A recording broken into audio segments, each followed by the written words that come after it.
क्या दौरान इद्दत औरत किसी फौतगी पर जा सकती है?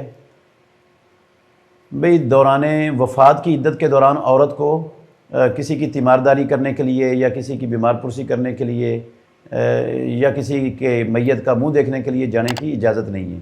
सिर्फ़ किसी ऐसी ज़रूरत के लिए घर से बाहर दिन दिन को जा सकती है जिसके बगैर चारा नहीं है, जो इंसानी ज़रूरत है।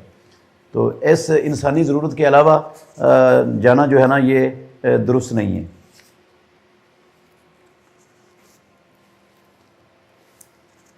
दलील इसकी ये है कि रसूलुल्लाह सल्लल्लाहु अलैहि वसल्लम से मसला पूछा था हज़रत अबू सईद खुदरी रज़ी अल्लाह अन्हु की हमशीरा ने मुंतकिल होने का इद्दत वाले घर से, तो आपने इजाज़त नहीं दी। हालांकि उन्होंने उज़र पेश किया था कि वो घर मेरे खामद का नहीं है, बीवी बच्चों के लिए ख़र्चा भी नहीं है, हमारे ख़ानदान के लोग भी दूर हैं। तो आपने 4 महीने 10 दिन वहाँ ही इद्दत गुजारने का हुक्म दिया, उसको इजाज़त नहीं दी।